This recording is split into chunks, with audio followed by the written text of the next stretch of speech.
आज के इस क्लास में हम लोग देखने जा रहे हैं बिहार की मिट्टी के बारे में। पिछले क्लास में हम लोग बिहार की नदियाँ देख लिए थे। हम लोग देख लिए थे कि बिहार में कौन कौन सी नदी बहती है और कहाँ से उद्गम स्थान है, बिहार में एंटर कहाँ से करती है और कहाँ जा कर के मिलती है। ये सारे हम लोग देख लिए थे। आज के क्लास में हम लोग बिहार की मिट्टी के बारे में देखेंगे कि बिहार में कौन कौन सी मिट्टी है और बिहार में कहाँ पर कौन सी मिट्टी है, ये सारे हम लोग देखेंगे। ठीक है, तो अगर देखा जाए तो सबसे पहले हम लोग मिट्टी की बात करें तो मिट्टी क्या होता है।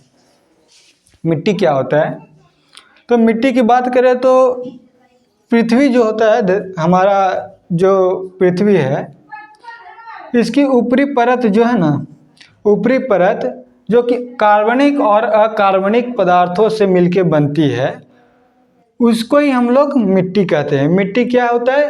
कार्बनिक और अकार्बनिक पदार्थों से मिलकर जो बनता है उसे मिट्टी कहते हैं। ठीक है, मृदा कहते हैं। अगर बिहार की मृदा की बात की जाए तो हम लोग इसको दो भागों में बांट के पढ़ते हैं। बिहार की मृदा को हम लोग दो भागों में बांट के पढ़ते हैं। ये बिहार को हम लोग देखिए, हम लोग पढ़े थे कि गंगा नदी जो है वो बिहार के बीचों बीच से होके बहती है। बिहार के बीचों बीच से होके बहती है, बक्सर के चौसा से एंटर करती है और कटिहार से एग्जिट करती है। अगर देखा जाए तो बिहार जो गंगा नदी है, गंगा नदी के ऊपरी क्षेत्र को हम लोग क्या, इसको गंगा का उत्तरी मैदान कहते हैं। गंगा का उत्तरी मैदान और दक्षिणी क्षेत्र को गंगा का दक्षिणी मैदान कहते हैं। उत्तरी क्षेत्र को गंगा का उत्तरी मैदान और दक्षिणी क्षेत्र को गंगा का दक्षिणी मैदान कहते हैं। अगर इस क्षेत्र की बात की जाए, गंगा का उत्तरी क्षेत्र, तो गंगा का उत्तरी क्षेत्र में मुख्य रूप से हमारा नई जलोढ़ मृदा पाई जाती है। अगर पूरा बिहार का बात किया जाए तो पूरा बिहार में जलोढ़ मृदा सबसे अधिक पाई जाती है। कौन सा मृदा? जलोढ़ मृदा। जलोढ़ मृदा सबसे अधिक पाई जाती है। लगभग 90% बिहार में जलोढ़ मृदा पाई जाती है। जलोढ़ मृदा में हम लोग नई जलोढ़ मृदा उत्तरी बिहार में और पुरानी जलोढ़ मृदा ये गंगा के दक्षिणी मैदान में पाई जाती है। यहाँ पर हमारा नई जलोढ़ मृदा के साथ साथ और कई सारी मिट्टी भी पाई जाती है।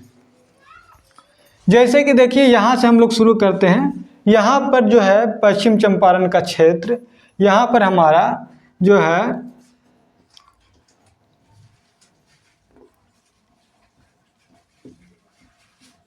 पर्वत पादीय मिट्टी पाई जाती है। यह क्षेत्र जो आप लोग देख रहे हैं पश्चिम चंपारण का, इस क्षेत्र में हमारा पर्वत पादीय मिट्टी पाई जाती है। और इस क्षेत्र में जो बिहार का और नेपाल का बॉर्डर है, इससे हमको लगभग नेपाल के बॉर्डर से लेकर के 5 से 7 किलोमीटर तक जो है वो तराई मिट्टी पाई जाती है। तराई मिट्टी, इसको क्या कहते हैं? तराई मिट्टी। ये क्षेत्र में जो पाया जाता है इसे हम लोग तराई मिट्टी कहते हैं। अगर तराई मिट्टी की बात करें तो ये जो मिट्टी होती है वो बहुत ज़्यादा नमी होती है। कहीं कहीं ये मिट्टी कहा जाता है दलदलीय भी होती है। ये मिट्टी दलदलीय भी होती है और ये इसमें नमी बहुत ज़्यादा होता है।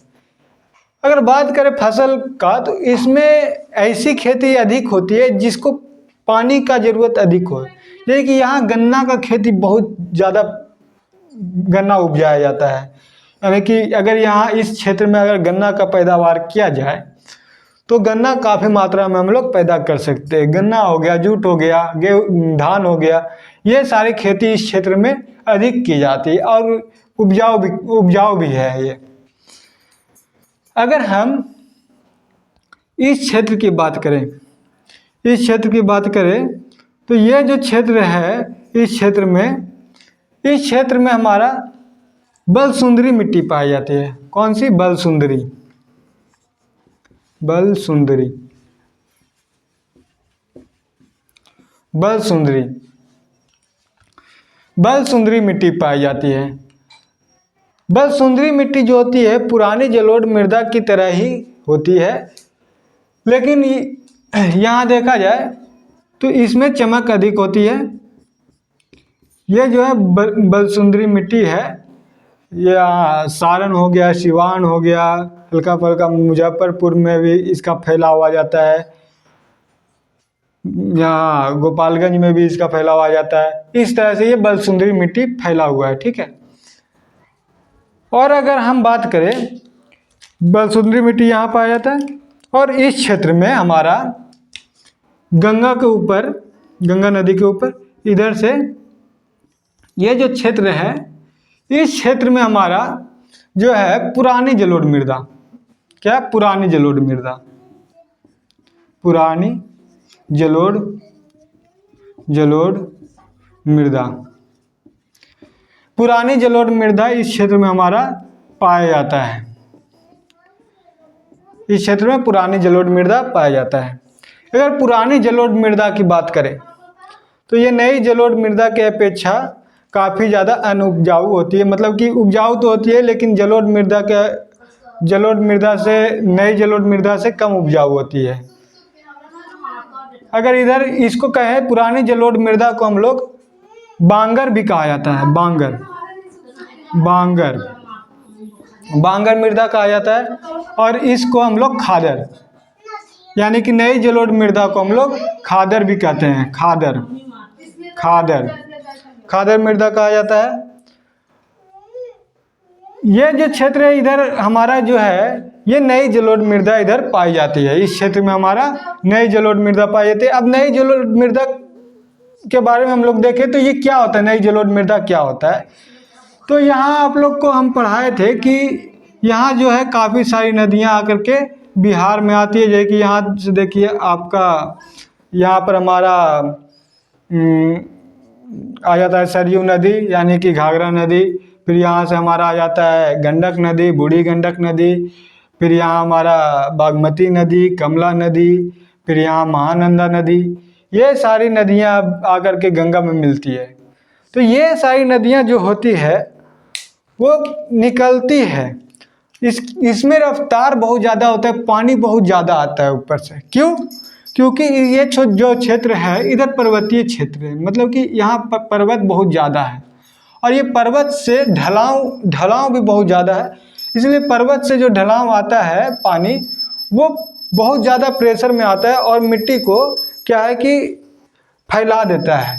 इधर से मिट्टी लेके आता है और इधर फैला देता है, ये पूरा क्षेत्र में फैला देता है।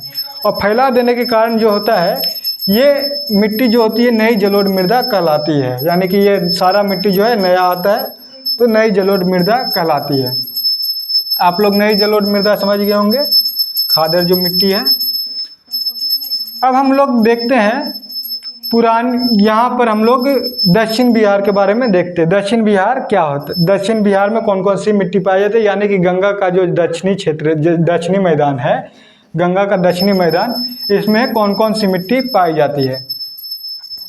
तो सबसे पहले हम लोग देखते हैं, ये जो क्षेत्र आपको दिख रहा होगा, इधर बात करें तो इस क्षेत्र में हमारा जो होता है वो लाल पीली मिट्टी पाई जाती है। लाल पीली मिट्टी पाई जाती है, लाल पीली मिट्टी। इसके साथ साथ ये हमारे कुछ इधर भी पाया जाता है, जैसे कि भागलपुर हो गया, बांका हो गया, थोड़ा बहुत इधर कटिहार का थोड़ा बहुत क्षेत्र, मतलब कि ज़्यादातर इधर भागलपुर और बांका में हमारा लाल पीली मिट्टी पाई जाती है। और इधर रोहतास हो गया, कैमूर हो गया, इस क्षेत्र में हमारा पाया जाता है, ठीक है, लाल पीली मिट्टी पाई जाती है। और अगर हम बात करें इधर का, यह क्षेत्र जो है गंगा नदी जो बहती है ना, इससे लगभग 8 से 10 किलोमीटर, 8 से 10 किलोमीटर का जो क्षेत्र है, ये जो क्षेत्र है 8 से 10 किलोमीटर का, यहाँ से यहाँ तक, ये जो मिट्टी है इसे टाल मिट्टी कहते हैं। टाल मिट्टी के साथ साथ इसको ताल मिट्टी भी कहा जाता है। ताल मिट्टी भी लिखा जाता है और टाल मिट्टी भी लिखा जाता है, कोई दिक्कत नहीं है, दोनों आप कह सकते हैं। ताल मिट्टी या टाल मिट्टी दोनों हो सकते हैं। ये जो मिट्टी है ये गंगा नदी जो द्वारा जो पानी लाया जाता है, ये बाढ़ हो गया या सुनामी या ये जो पानी होता है इस क्षेत्र में आते रहता है। तो ये सारी मिट्टियाँ जो होती है ये नमी होती है, इसके कारण ये जो है ये काफ़ी ज़्यादा उपजाऊ होती है। क्या होती है? उपजाऊ होती है। इस क्षेत्र में सबसे ज़्यादा जो होता है वो हमारा खेती किया जाता है सब्जी का। क्या चीज़ का? सब्जी का। इधर सब्जी सबसे ज़्यादा पैदा किया जाता है। कौन सा क्षेत्र में? टाल। ये जो टाल जो मिट्टी होती है इसमें सब्जी का पैदा बहुत ज़्यादा होता है। और बाकी क्या कहा जाए, ये क्षेत्र जो है हमारा, इस क्षेत्र के बारे में कहें तो ये जो है यहाँ पर काफ़ी थोड़ा और आगे कर देते हैं इसको। ये जो क्षेत्र है यहाँ बलथर मिट्टी पाया जाता है। बलथर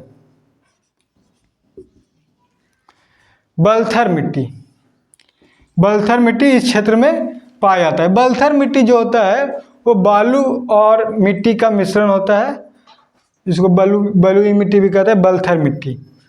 इस मिट्टी में पैदा कम होता है, कम मात्रा में होता है। यहाँ पठारी क्षेत्र है, पठारी क्षेत्र से जो है वो जो जाता है मिट्टी वही बलथर मिट्टी कहलाता है। ठीक है। अब ये बाकी जो बचा हुआ भूमि है ये सारे जो हैं ये हमारा पुरानी जलोढ़ मृदा है। ये सारे जो बचा हुआ है ये पुरानी जलोढ़ मृदा इसमें है। ठीक है। हम लोग देख लिए क्या कौन कौन सी मिट्टी हम लोग देख लिए हैं। प्रायद्वीपीय मिट्टी जो है इस क्षेत्र में पाया जाता है। तराई मिट्टी हमारा इस क्षेत्र में पाया जाता है। अगर आपसे पूछ ले कि सीतामढ़ी में कौन सी मिट्टी पाई जाती है, सीतामढ़ी में कौन सी मिट्टी पाई जाती है, तो यहाँ पर देखिए वो यहाँ पर कुछ आप लोग देखे होंगे नक्शा में, यहाँ पर कुछ सीतामढ़ी है तो उधर एक दिखते क्या तराई मिट्टी पाया जाता है। मधुबनी हो गया, मधुबनी का क्षेत्र हो गया, सुपौल का क्षेत्र हो गया, ये सारे क्या हो गया तराई मिट्टी पाया जाता है। ठीक है। इस तरह से अगर देखा जाए, अगर कह दे कि हमारा जमुई में कौन सी मिट्टी पाई जाती है तो जमुई में अधिकतर जो है वो लाल पीली मिट्टी पाई जाती है। अगर कह दे रोहतास में तो रोहतास में भी लाल पीली मिट्टी, और भागलपुर बांका में भी लाल पीली मिट्टी पाई जाती है। और इस क्षेत्र में अगर कह दे तो आपको खादर मिट्टी, यानी कि खादर मतलब क्या होता है कि नई जलोढ़ मृदा, और बांगर मतलब क्या होता है पुरानी जलोढ़ मृदा। यहाँ पर हमारा बांगर मिट्टी ये पाया जाता है। बांगर मिट्टी कहाँ पर? ये जो क्षेत्र है इसमें बांगर मिट्टी पाया जाता है, और थोड़ा बहुत इधर भी पाया जाता है बांगर मिट्टी, यानी कि पुरानी जलोढ़ मृदा। आशा करता हूँ कि आप लोग को थोड़ा बहुत समझ में आया होगा। अगर समझ में आया है तो कमेंट करें। अगर आप किसी और टॉपिक पर वीडियो चाहते हैं तो कमेंट में बताएं, हम उस टॉपिक को भी कवर अच्छी तरह से करेंगे। और सब्सक्राइब जरूर कर लें। धन्यवाद।